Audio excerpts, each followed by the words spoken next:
The rain was relentless. A cold November downpour that turned Chicago's streets into rivers of despair. Ethan Caldwell, a 28-year-old barista with dreams bigger than his paycheck, trudged through the deluge. His cheap umbrella long since surrendered to the wind. His shift at Brewed Awakening had ended an hour ago, but the memory of a customer's cruel remark, "You're just a coffee slinger, kid, don't get ideas above your station," still burned. Ethan's jaw clenched as he pulled his jacket tighter, the words fueling his resolve to prove them wrong. He was more than this city's grime, more than the sidelong glances that dismissed him as just another black kid from the South Side. He spotted the man before he heard Hema crumpled figure huddled under a tattered tarp in an alley off State Street. The stranger's coughs were wet, ragged, cutting through the rain's steady drum. Ethan's first instinct was to keep walking. Everyone did. Chicago's homeless were as much a part of the city as its skyscrapers, invisible until they weren't. But something about the man's trembling hands, clutching a soaked cardboard sign that read, "Anything helps," stopped Ethan cold. He'd been there, not on the streets, but close enough. Growing up in Englewood, he'd known hunger, known the sting of being overlooked. Against his better judgment, he approached. "Hey, you okay?" Ethan's voice barely carried over the storm. The man looked up, his face weathered but not old, maybe 40, with eyes that held a quiet defiance. His skin was pale, almost ghostly under the streetlight, and his clothes were a patchwork of thrift store rejects. "You need a hospital or something?" The man shook his head, his voice a low rasp. "Just cold. Been a while since I ate." He didn't beg, didn't plead, just stated it like a fact. Ethan hesitated, then dug into his pocket, pulling out the $10 he'd planned to use for his own dinner.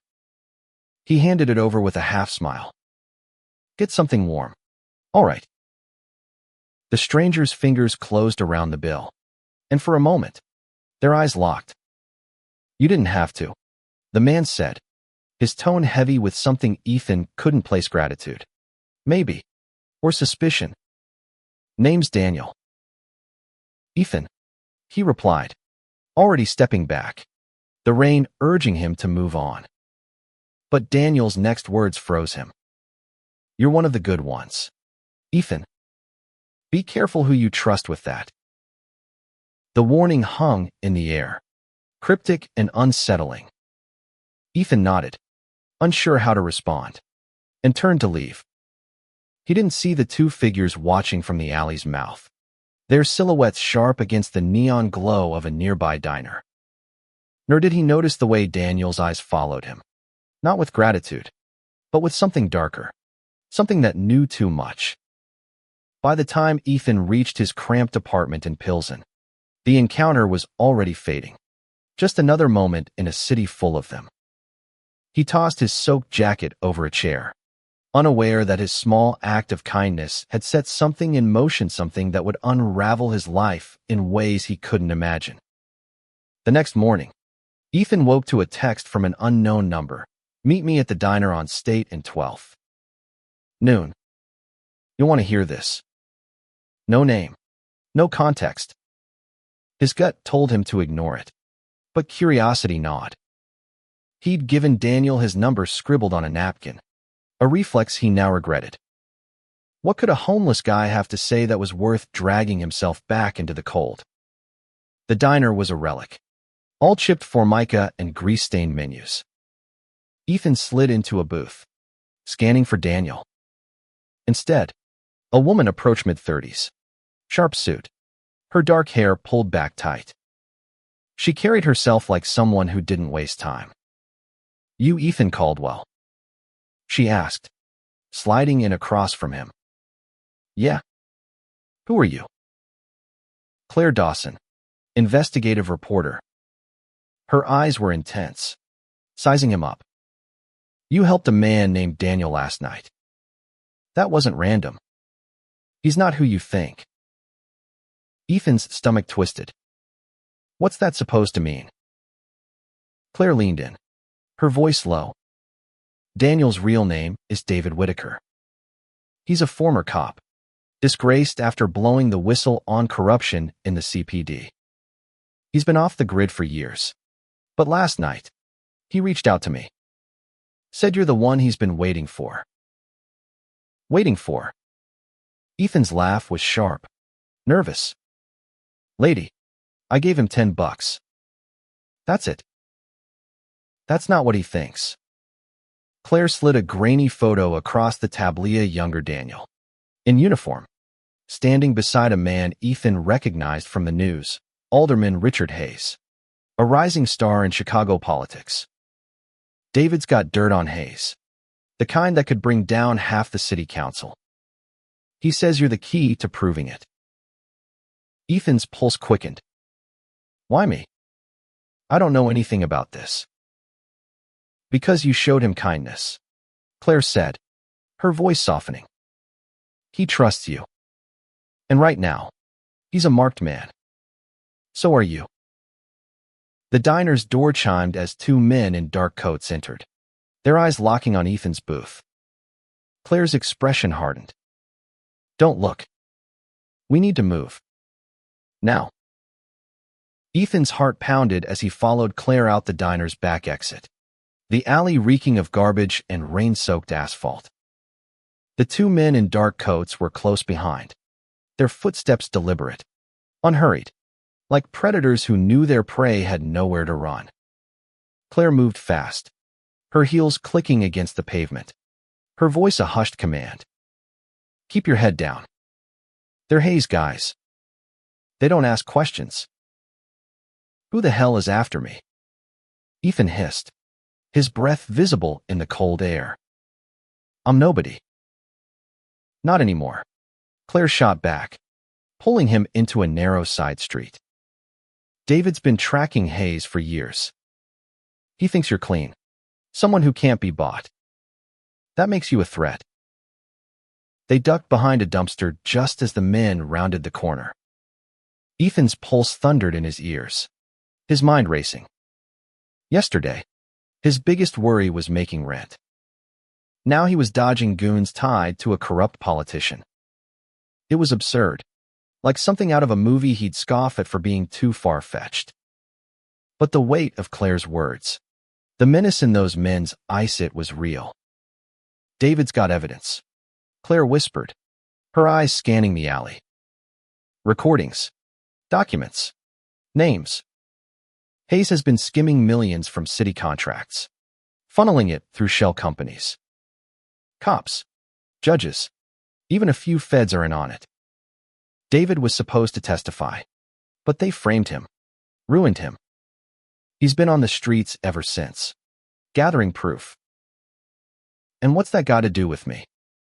Ethan's voice cracked, frustration boiling over. Claire's gaze softened, but only for a moment. David says you're from Inglewood. You know what it's like to be screwed over by the system. He thinks you'll fight for the truth, not just bury it like everyone else. Ethan wanted to laugh, to tell her she was crazy, but the memory of Daniel's eyes sharp, knowing stopped him. That warning in the rain, be careful who you trust. Had David seen something in him? Or was this just a desperate man's gamble? The men's footsteps faded, and Claire motioned for Ethan to follow her to a battered sedan parked nearby. We need to find David before they do, she said, starting the engine. He's got a safe spot in Bronzeville. If we're lucky, he's still there. The drive was tense, the city blurring past in streaks of gray and neon. Ethan's mind churned. He'd grown up in a neighborhood where trust was a luxury, where cops were as likely to hassle you as help you. He'd seen the system chew up kids like him, black, poor, invisible unless they were a problem. But this was a whole new level of chaos. They found David in a derelict warehouse, its windows boarded, the air thick with dust and mildew. He was hunched over a crate, sorting through a pile of papers and a cracked laptop. His face lit up when he saw Ethan, But there was no warmth in it, just urgency. "You came," he said, his voice hoarse but steady. "Good. We don't have much time." "Time for what?" Ethan demanded, his patience fraying. "You drag me into this. Tell me why." David stood, his frame wiry but unbowed. "Because I'm tired of running. And you're tired of being stepped on. Hayes is poison, Ethan. He's got the city in his pocket, and he's using it to keep people like you down. I've got proof, dates, deals, bank accounts. But I need someone to get it out there. Someone they won't see coming." He slid a USB drive across the crate. "This is everything. Get it to Claire's editor at the Tribune. She'll know what to do." Ethan stared at the drive, small and unassuming, yet heavy with implications. "Why not her?" he asked, nodding at Claire. "They know her," David said. "They've been watching her for months. You're nobody to them. That's your power." Claire's phone buzzed, and her face paled as she read the screen. "We've got company. They tracked us." Before Ethan could process, the warehouse door splintered open. 3 men burst in, their faces hard, one brandishing a gun. David shoved the USB into Ethan's hand. "Run," he barked, pushing him toward a back exit. Ethan's legs moved before his brain caught up. The USB clutched tight as he sprinted into the rain-soaked night. Gunshots echoed behind him, and he didn't look back. Ethan's sneakers slapped against the wet pavement, his breath ragged as he darted through Bronzeville's maze of alleys. The USB drive burned in his pocket, a tiny weight carrying a city's secrets. Behind him, the chaos of the warehouse, faded gunshots, shouts, the sickening thud of fists, but he didn't stop. Couldn't stop. David's words echoed, "You're nobody to them. That's your power." But right now, he didn't feel powerful. He felt hunted. He ducked into a corner store, its fluorescent lights harsh against the night.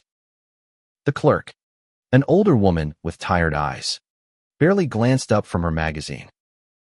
Ethan slipped into the back aisle, pretending to browse chips while his mind raced. Who were those men?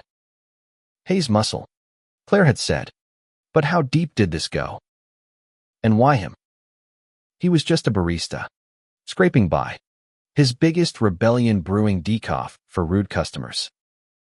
Yet here he was, clutching evidence that could topple Chicago's elite. His phone buzzed a text from Claire, "Safe for now. Get to Tribune Tower. Ask for Marcus Reed."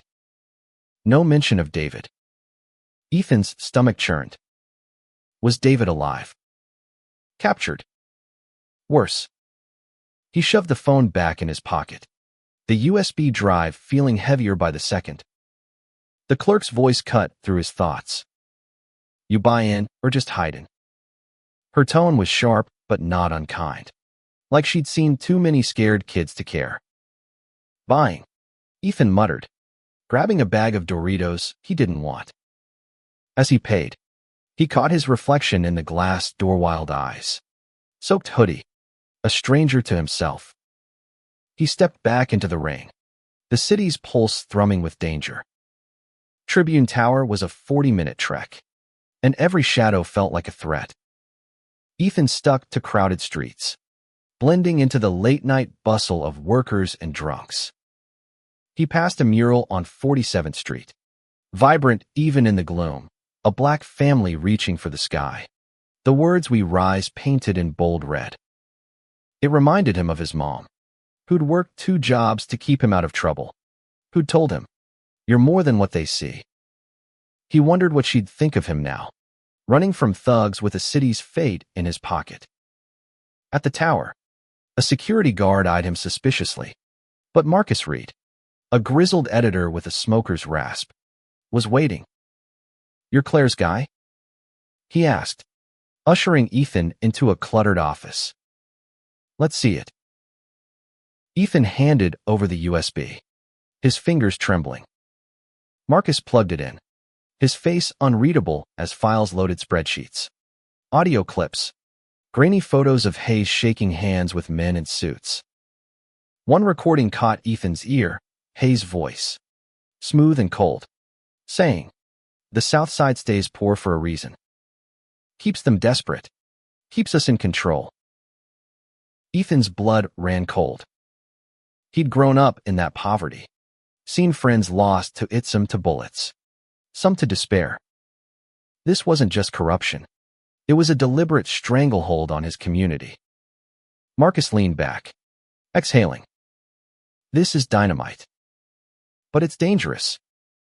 Hayes has friends everywhere, cops, judges, even here at the paper. "You sure you want in on this?"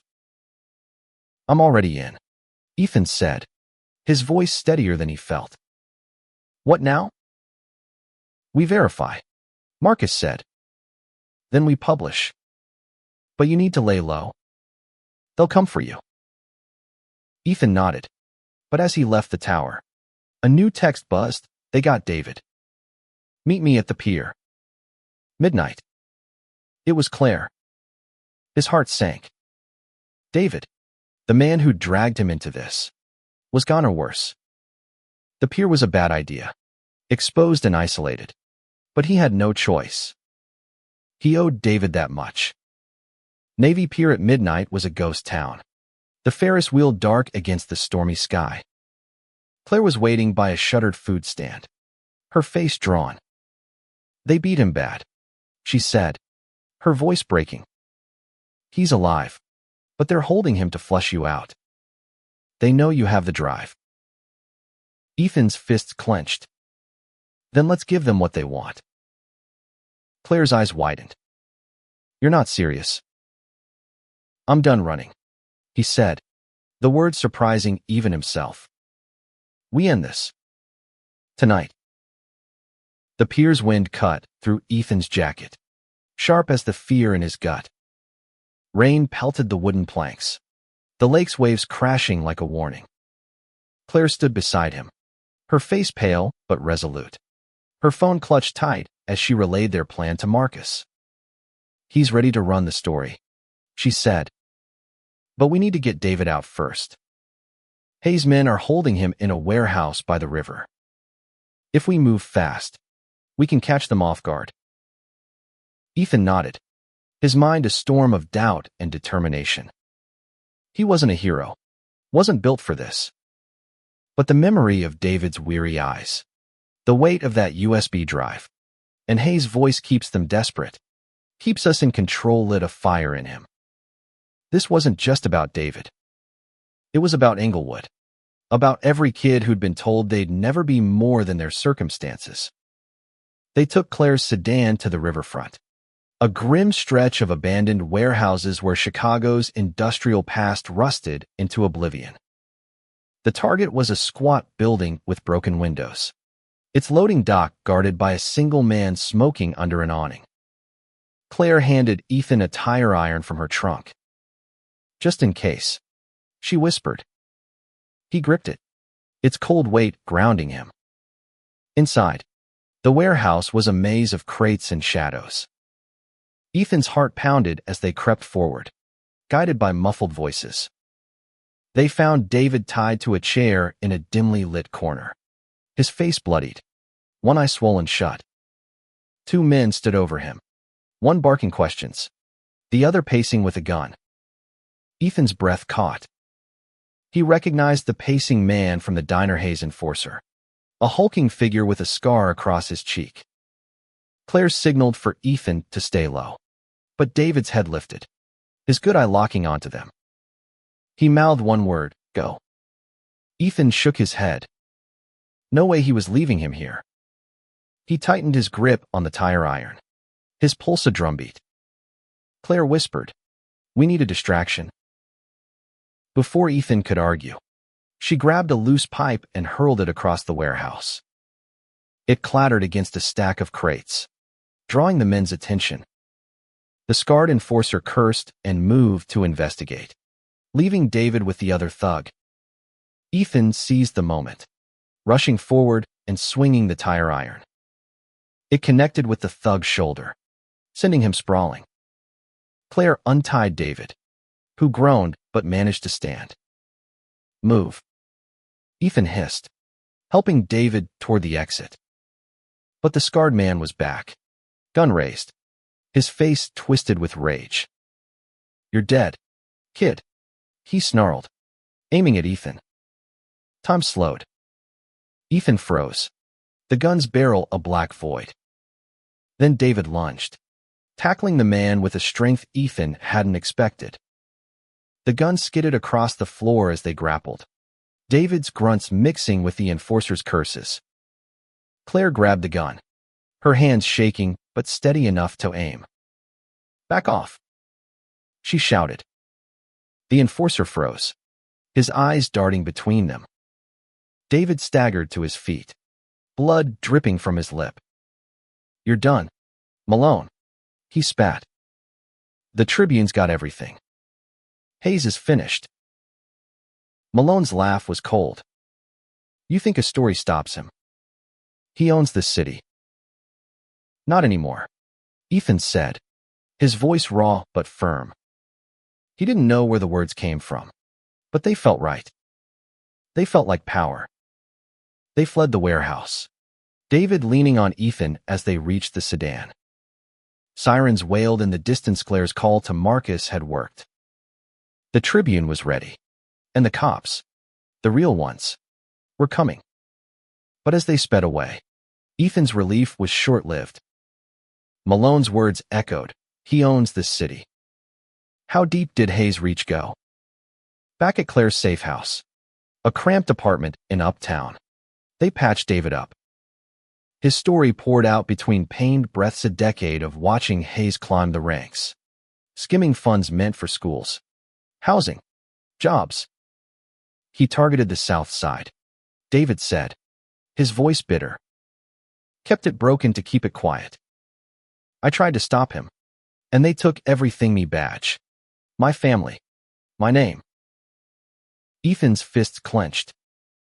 He'd seen the effects: crumbling schools, empty lots where homes should have been. This was personal now. The safe house was a pressure cooker, the air thick with tension and the smell of antiseptic. David sat on a sagging couch, his bruises stark under the dim lamp. Claire paced, her phone buzzing with updates from Marcus. The Tribune was fact-checking the files, but Hayes wasn't sitting idle. "He's already spinning this," Claire said, reading a text. "His team's calling it a smear campaign, saying David's a liar with a vendetta." Ethan's jaw tightened. "They're gonna bury this, aren't they?" "Not if we move fast," David said, wincing as he shifted. "The files are solid bank records, emails, voice memos. But Hayes has people in the DA's office. If we don't get public pressure, he'll slip through." Ethan felt the weight of it all: the city's corruption, the lives it crushed, his own smallness against it. He wasn't a lawyer, wasn't a reporter. He was just Ethan, the kid who poured coffee and dreamed of something better. But those dreams were why he was here, why he couldn't walk away. Claire's plan was risky: leak a teaser of the evidence online. Enough to spark outrage, but not enough to tip their hand. "We need the city talking," she said. "Hashtags, protests, noise. Hayes can't silence everyone." Ethan volunteered to post it. His social media was small, mostly friends and co-workers, but it was Cleano ties to Claire or David that Hayes could trace. He uploaded a clip of Hayes' voice: "Keeps them desperate, keeps us in control," with a caption, "This is Chicago's truth. Who's ready to fight for it?" He tagged local activists, community groups, anyone with a voice. Then he hit send, his heart in his throat. Within hours, the post exploded. Retweets, shares, comments. Chicago's anger ignited. Hayes must fall trended by dawn, with people sharing their own stories of neglect, of promises broken by the city's elite. Ethan scrolled through the posts, his chest tight with something new, hope. But hope was dangerous. Hayes' men were still out there, and now Ethan's name was on their radar. By noon, protests erupted outside City Hall. Ethan watched the live stream, stunned to see familiar faces as old high school teacher, the barber from 63rd Street holding signs that read "Truth hurts. Lies kill." The phrase from the alley sign had caught fire, a rallying cry for a city fed up with being used. But Hayes fought back. A press conference aired, his polished smile unshaken as he called the allegations baseless and David a troubled man with a grudge. He even mentioned Ethan by name, painting him as a misguided youth manipulated by radical elements. Ethan's blood boiled. Misguided. He'd spent his life dodging labels like that, proving he was more than what people assumed. Claire's phone rang, and her face went grim. Marcus says the DA's stalling. They're claiming the evidence is tainted. We need more. More? Ethan snapped. We've got recordings. Documents. How much more do they need? Something undeniable, David said, his voice steady despite his pain. Hayes keeps a ledger, a physical one, in his office. Names, dates, payoffs. Get that, and he's done. Ethan stared. You're saying break into his office? That's insane. It's the only way, David said. I'd do it myself, but I'm a ghost to them. You're not. You're the nobody they won't expect. The plan was madness: sneak into Hayes' office in City Hall, find the ledger, get out. But as Ethan looked at David, at Claire, at the city rising up outside, he knew he was in too deep to back out. This wasn't just about him anymore. It was about every kid in Englewood, every family ground down by a system built to keep them there. That night, Ethan slipped into City Hall's service entrance, dressed as a janitor, his heart pounding. The ledger was there, hidden in a locked drawer, just as David had said. But as Ethan grabbed it, an alarm blared. He'd been seen. Ethan's breath caught as the alarm screamed, red lights flashing across the dim office. The ledger, a leather-bound book thick with secrets, was heavy in his hands. He shoved it into his backpack, his pulse a frantic drumbeat. Footsteps echoed down the hall. Security. Maybe worse. He'd come too far to get caught now. He bolted for the service stairwell. The blueprint David had sketched burned into his mind. Down 2 flights. Out the loading dock. Disappear into the night. But as he hit the stairs, a voice barked behind him, freeze. Ethan didn't look back. He leaped down the steps, 2 at a time, his sneakers skidding on the concrete. A gunshot cracked, the bullet grazing the wall inches from his head. His stomach lurched, but he kept moving, adrenaline drowning out fear. The loading dock was chaos, guards shouting, radios crackling. Ethan ducked behind a stack of crates, his chest heaving. The ledger felt like a bomb in his bag, ready to blow up everything Hayes had built. But first, he had to get out alive.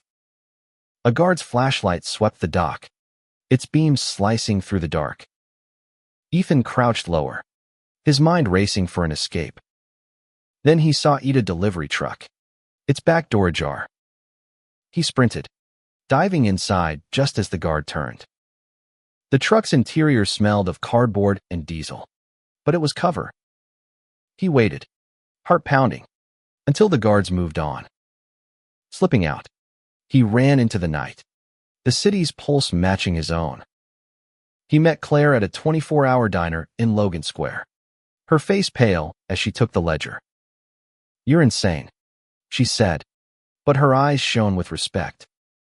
This is it. The smoking gun. They pored over the ledger, pages of names, dates, dollar amounts. Judges, cops, developers, all tied to Hayes' web. One entry stopped Ethan cold, a payoff to a community center in Englewood, redirected to a shell company. That center was where he'd learned to read, where his mom had volunteered. Hayes hadn't just stolen money. He'd stolen hope. Claire sent the ledger's scans to Marcus, who promised a front-page exposé by morning. But as they left the diner, a black SUV screeched to a stop. Malone, the scarred enforcer, stepped out, his gun gleaming under the streetlight. "You're out of moves, kid," he growled. "Hand it over." Ethan's heart sank, but Claire stepped forward, her voice steady. "It's too late. The Tribune's got everything. You're done." Malone's laugh was bitter. "You think a newspaper stops us? Hayes owns more than you know." Before Ethan could respond, tires squealed. A van pulled up, and David stumbled out, battered but alive. With two men Ethan didn't recognize, activists from the protests, armed with nothing but fury. "Get in," David shouted. They piled into the van, Malone's gunshots pinging off the metal as they sped away. David gripped Ethan's shoulder. "You did it, kid. You got the ledger." Ethan shook his head. "It's not enough. They'll keep coming." "Then we keep fighting," David said, his voice fierce. "You started something bigger than you know." By dawn, the Tribune's story hit Alderman Hayes exposed. Corruption scandal rocks Chicago. The ledger's details were damning, and the city erupted. Protests swelled, hashtags multiplied, and Hayes' allies scrambled to distance themselves. But Ethan knew it wasn't over. Malone's words haunted him. "Hayes owns more than you know." He met Claire and David at a park in Hyde Park, the city buzzing with change. "They're raiding Hayes' office," Claire said, her phone glowing with updates. "Arrests are coming." Ethan nodded, but his eyes were on the horizon. He'd seen what power could do, how it crushed people like him, like David. But he'd also seen what a single act $10 in the rain could spark. He wasn't nobody anymore. The fallout was seismic.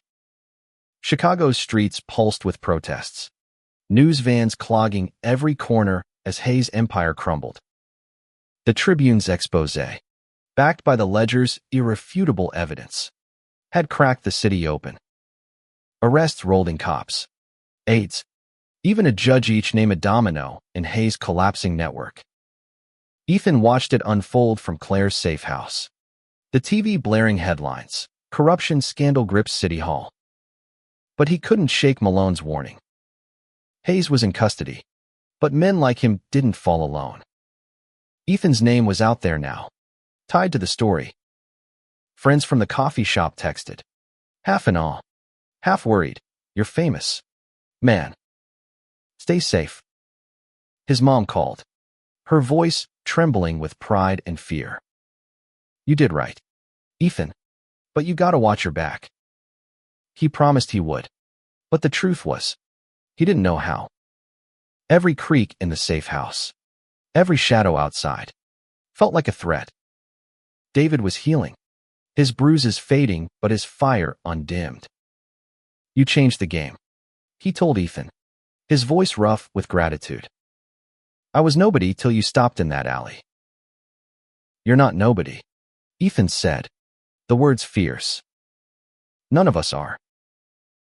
Claire coordinated with Marcus, pushing for more coverage, more pressure. But the DA's office was dragging its feet, some prosecutors still loyal to Hayes' machine. "We need a public trial," Claire said, slamming her laptop shut. "If this gets buried in plea deals, it's all for nothing." Ethan nodded, but his mind was elsewhere. He kept seeing that ledger entry at Englewood Community Center, gutted for profit. He'd gone back to his old neighborhood that morning, walking past the center's boarded windows. Kids played basketball in the street, dodging potholes, their laughter defiant. He wanted more for them, for himself. He wanted a city that didn't prey on its own. That night, Ethan joined a protest outside the county jail where Hayes awaited arraignment. The crowd was electric black, white, Latino, young, old, all chanting "Truth hurts. Lies kill." Ethan held a sign, his hands steady despite the cold. A woman beside him, gray hair and braids, grabbed his arm. "You the one who got that ledger?" she asked, her eyes shining. He nodded, and she hugged him, fierce and quick. "You gave us a voice, baby." But the victory felt fragile. Malone was still out there, a ghost in the city's underbelly. And whispers online hinted at a deeper network. Hayes was a big fish, but not the biggest. Ethan felt the weight of it, the fight far from over. Claire pulled him aside after the protest. "There's a rally tomorrow," she said. "Community leaders want you to speak. You're a symbol now, Ethan." "I'm no symbol," he snapped, the pressure boiling over. "I'm just a guy who helped someone." "That's why it matters," she said softly. "You didn't have to, but you did." He didn't sleep that night, his mind churning. By morning, he'd made a decision. He'd speak, not as a hero, but as Ethan Caldwell, the kid from Englewood who'd seen too much to stay silent. The rally was packed, thousands spilling across Daly Plaza. Ethan took the mic, his voice shaking at first, then steady. "I'm not special," he said, the crowd quieting. "I'm you. I grew up where hope gets stolen, where the system bets you'll break. But I helped a stranger in the rain, and it showed me we're stronger than they think. This city's ours, not theirs. Let's take it back." The crowd roared, and for the first time, Ethan felt the power of his own voice. But as he stepped down, a text buzzed. "You're next, kid." No sender, just menace. The text haunted Ethan, a shadow over the rally's fire. "You're next." He showed it to Claire, who cursed under her breath. "Malone," she said, "or someone higher up. We need to end this." David had a plan. Reckless but bold, draw Malone out. Catch him on record. Expose the next layer of the network. "He's Hayes' enforcer," David said, his voice steady despite his battered body. "He knows who's pulling the strings. We get him talking. We get the real power." The setup was a trap, baited with Ethan himself. They chose an abandoned lot in Englewood, a place Ethan knew like his own heartbeat. He stood under a flickering streetlight, rain starting again, his nerves raw but his resolve iron. Claire and David hid nearby, cameras rolling, ready to stream live if things went south. Malone appeared, alone, his scar stark in the dim light. "You're a problem, kid," he said, his gun loose at his side. "Should have stayed in your lane." Ethan's voice didn't waver. "And you should have picked a better boss. Hayes is done. Who's next?" Malone smirked, but his eyes flicked to the shadows. Wary. "You think you won. There's always someone else. This city's built on it." "Then name them," Ethan pressed, stepping closer, his heart pounding. "Or are you just a dog who doesn't know his master?" Malone's face twisted, and for a moment, Ethan thought he'd shoot. But the taunt worked. "You want names?" Malone snarled. "Councilman Pierce. Judge Waller. They're untouchable, kid. You'll be dead before you reach them." The words were gold, captured live on Claire's stream. The internet erupted, names trending within minutes. Malone realized his mistake too late, lunging for Ethan, but David was faster, tackling him to the ground. Sirens wailed, real cops this time, tipped off by Marcus. Malone was cuffed, his threats empty as the crowd from the rally flooded the lot. Phones out, recording everything. Ethan stood in the rain, soaked but unbroken, the city's pulse syncing with his own. He'd started this with $10 and a moment of kindness. Now he was here, staring down a giant. Weeks later, the trials began. Hayes, Malone, others' indictments piled up, fueled by public outrage. Ethan testified, his voice clear, telling the story of a city betrayed but fighting back. The community center in Englewood reopened, funded by seized assets. A small victory, but a real one. Ethan went back to Brewed Awakening, pouring coffee, but he wasn't the same. He'd enrolled in community college, studying political science, dreaming bigger than ever. The city wasn't fixed, corruption ran deep, and Englewood still struggled, but it was awake now, alive with voices like his. One night, under that same alley streetlight, Ethan saw a new sign: "We rise. We fight." No one knew who painted it, but it felt like a promise. He thought of David, now in witness protection, and Claire, still chasing stories. He thought of the kids playing basketball, the woman at the protest, his mom's proud tears. He'd helped a stranger in the rain, and it had changed everything. Not just for him, but for a city that refused to stay broken. Ethan smiled, pulling his jacket tight against the cold. He wasn't nobody. Not anymore.